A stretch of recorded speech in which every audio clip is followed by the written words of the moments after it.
Hey everybody, and welcome to the Friday wrap-up on the Streamlined Solopreneur, a short episode where I talk about three things: what's on my mind this week, recommended reading, and recommended media. This is the show that helps you automate your business so you can take time off worry-free, and hopefully this curation will help you think more about your systems and your time. I'm your host, Joe Casabona, and here's what's on my mind for June 5th, 2026. First, what's the point of summarizing everything? I wrote about this back in December. I called it my AI manifesto. But recently I've gotten pitched on a number of services that claim to let you read more with summaries, which isn't true for a bunch of reasons. I mean, first of all, the amount of words that you read is going to be the same. Right? Like, just if I read 10 100-word summaries or a 1,000-word passage, that is not reading more. But that's not what they mean, and I know that, right? The real problem is that reading summaries isn't the same as reading source. And I'll put it to you this way. Every day, as I record this, it's the last day of school. So every day for the past 10 months, I have asked my kids, how was school? And what I will generally get is what you could generously call a summary. They would tell me things they remember best, like we played and I ate lunch and I had library. And while I get these short reports daily, I don't really understand what a day in the life of my third grader is like, or what a day in the life of my kindergartner is like. I don't get that until I go to the parent-teacher conference, where I actually get the full picture and context of what my kids' school life actually looks like. So that is the summary from my children, the things that they remember the most, versus the actual curriculum and how my kids behave in school from the primary source, their teacher. With summaries, you get a peek. Like I just said, you don't get the full story. And I think you do a great disservice to yourself when you do not read the full text of something, when you don't watch the full video. It shows that you don't care to take the time to fully learn, consume, or enjoy something. And I'll put it to you a different way, right? Think about the difference between reading a summary of a movie and watching the movie. Sure, you know what happens, but you lose the experience. And this is the experience of how you react to something emotionally and consume it as it's happening and wonder what's going to happen. But you also lose the shared experience, right? No one is going to be like, oh, you read the summary of Breaking Bad? Let's talk about it. They're going to be like, watch Breaking Bad. I picked Breaking Bad because in my youth, I read the summary of what happened in Breaking Bad. And I will never say that I've watched Breaking Bad. So yes, you know what happens, but you lose the experience. You lose the emotional impact. You don't get insights or comparisons that you can use in your life. This is why we consume stories, right? Because they give us something more than just knowing the facts of what happened, right? And sometimes this is fine. If I can't stay up late enough to watch the full Yankee game, I will watch the highlights. I'll get the score. Because all I care in that situation is what happened. I'll watch the highlights for cool plays, right? But the emotional impact of watching it live is way, way better. And I know what you're thinking, right? I kind of just alluded to this. Yes, consume the primary source for certain things, but what about podcasts or business books where there's a lot of fluff? And I get that. And I would say that you should opt to skip over parts rather than summarize the entire work. I include chapter markers in most of my podcast episodes for that reason, because you might not be interested in my thoughts on summarizing. You might not care about Ben Sasse or Lou Gehrig. And so you can skip around to the parts that matter to you, listen to those full segments, and get the full context. If there's a chapter in a book that feels like it's getting long, I skim it. I did this a lot with The Creative Act. I liked most of the book, but some parts just weren't for me. And so I skimmed, I got, I did what I could to get what Rick Rubin was saying, but I moved on to the chapters that mattered to me. That doesn't work in a fiction book, but like in business books or self-help books or whatever, it probably does work. And if you find yourself doing that a lot, the content probably isn't worth consuming. And if it's not worth consuming, then a summary isn't worth it either. I tried using the Blinkist service for a while. You know what I remember from the Blinks, the 15 minutes or less summaries that I listened to? Almost nothing. Honest to God, I can't even tell you what the last Blink I listened to was. Because you're not engaged in the content. You are just listening to someone give you the main points, which are not reinforced by stories, which are not reinforced by evidence. And that doesn't stick. I know a lot of people turn to this summarization thing because there's not enough time to do everything they want. There's not enough time to read all the books they want, watch all the movies they want. We are in a golden age of television. But unlike Neo from The Matrix, just downloading the information doesn't mean we know the information. It doesn't mean we understand the topic.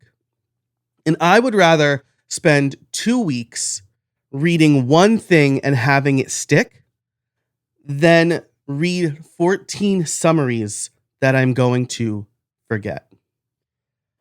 Let me know what you think about this. I'd love to hear it. I've talked to people who are like, oh, I summarize everything now. And I'm like, so you don't, there's a Bo Burnham quote, because this is the other thing, right? Like summaries remove important context and supporting arguments and stories that the original creator clearly thought were important, right? I mentioned this. But more importantly, summaries rob us of the ability to form our own opinion of the work. And that makes me think of a Bo Burnham joke, right? He says, I don't want to get political. I only know my ideas of other people's ideas. And this is what's happening. Especially if you're using a large language model to summarize stuff for you, you are getting the primary information through the lens of a word calculator. I would rather read one primary source than 14 summaries. So again, let me know what you think over at streamlinedfeedback.com. I'd love to hear your thoughts. I feel very strongly about this. When you summarize everything, you become a tourist in your own life. You don't experience anything anymore. You just read about the experiences. All right, moving on to recommended reading. Speaking of experiences, my recommended reading for this week is from The Dispatch. It's called Ben Sasse is Teaching Us How to Die and Live Well. And this is a heavy read for a few reasons. Ben Sasse is a relatively young man. He's in his 50s. He has teenagers and he's dying of cancer. I think he has 5 different types of cancer. And he's doing it in public, which good for him. I mean, the strength and character he's showing is incredible, in my opinion. But my recommendation of this piece also feels a little bit charged, and I don't think it should feel charged. But Ben Sasse was a Republican senator. He also spoke out against Donald Trump despite being a member of the same party, and he weathered the personal attacks he faced from the president for it. His Christianity guides everything he does. And so, if any of that bothers you, that's fine. But I think this is worth reading for a bunch of reasons. The way that Ben Sasse has handled his public life is deeply admirable to me. He's facing death with poise and grace, way more poise and grace than I think. I fancy myself as not a coward, and I feel like this would make me a coward. And Ben Sasse is being very brave. It also seems like he's always said what he believed was right, despite the ramifications.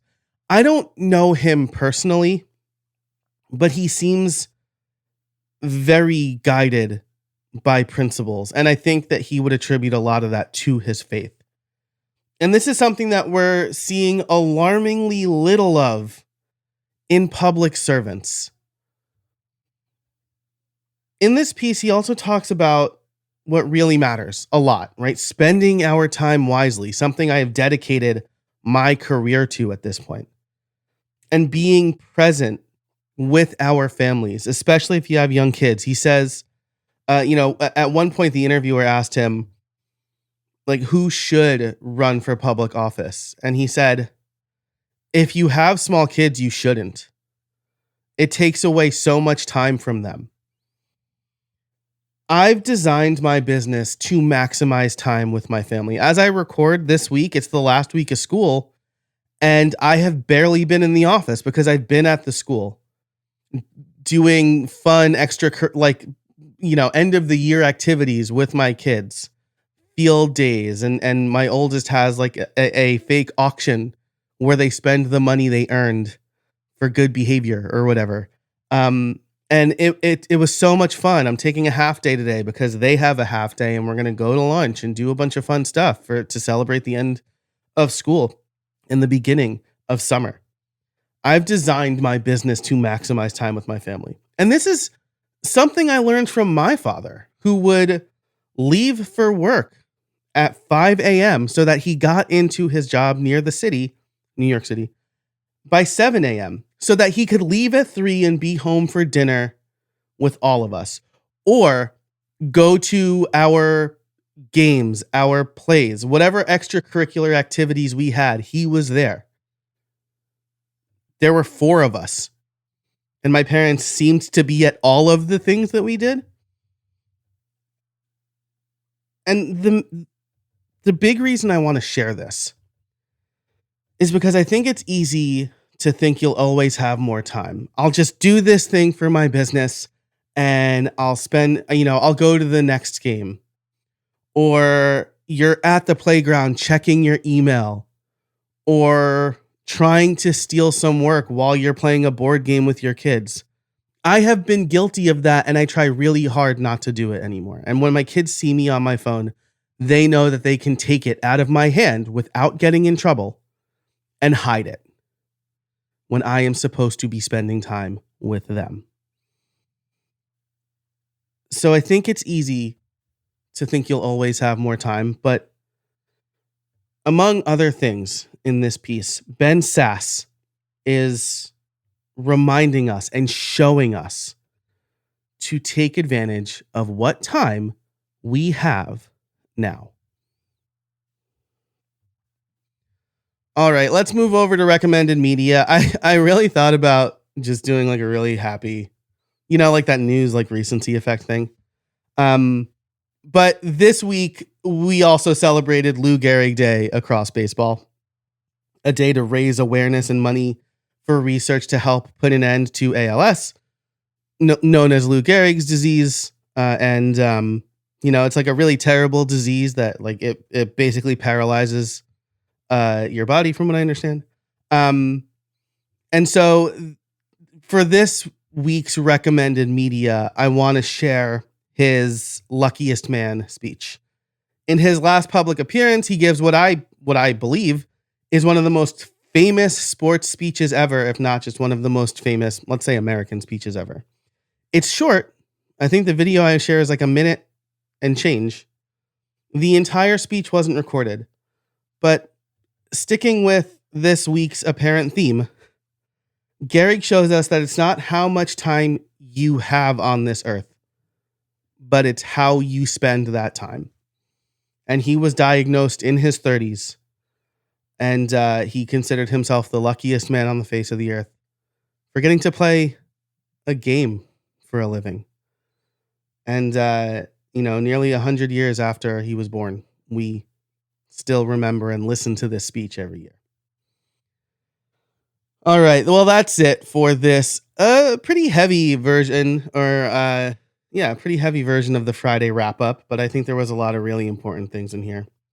If you enjoyed this, consider joining my decidedly less heavy newsletter. You can do that over at streamlined.fm/wrap. You'll get an additional segment, the automation of the week. This week, I am testing a new MCP with Claude for automation. So if that sounds interesting to you, head over to streamlined.fm/wrap and sign up. You'll also get regular emails on how to approach building systems to help you take time off worry-free and spend that time the way that you want to and the way that you should. Thanks so much for listening.